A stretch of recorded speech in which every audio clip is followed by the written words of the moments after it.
Hi, I'm Phil Bridges, owner of Straight Arrow Repair. Ever want to know how a repairman fixes things? Well, come with me and I'll show you how I solve problems. Let's make things better together.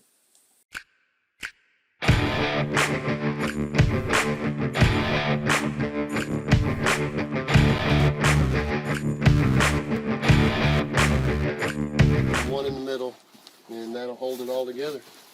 Keep it from doing that, hopefully. And really what it needs is more supports in the middle, but that is not something this woman told me to do.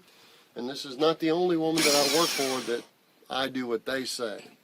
I suggest, and I don't do that very strongly, I just suggest. Put that in where it needs to be, jacking it up with the simplex jack and the impact. Put 5-inch lag bolts in,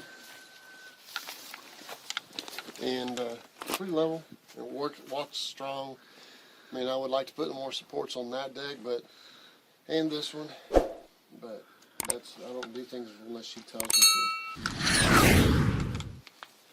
So we've already done above and beyond what she actually asked to do, and that's the end of that little project. I'm sure there'll be other projects. I can see several on this house.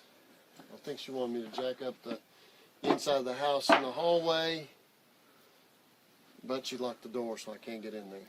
I mean, I can get in there, but I can't get in there legally. Not that I'm a illegal type of person. I can just take the doors off. But she needs to put fascia on there and some drip edge because it's wicking back up the roof. And I told her it would a long time ago. If you look on the other side of that porch, you can see how far it's rotting out the OSB on the side. So that's why you want to put drip edge on it.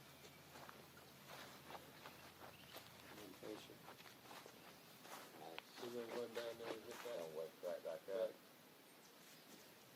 OSB and suck up. So, see if there's another cord. It's Phil Bridges. If you like what you saw and think it might be helpful to somebody else, push that like button and let other people know what you and I now know. And we'll work together toward making a brighter future. And by the way, we're not Americans, we're Americans. See you next time.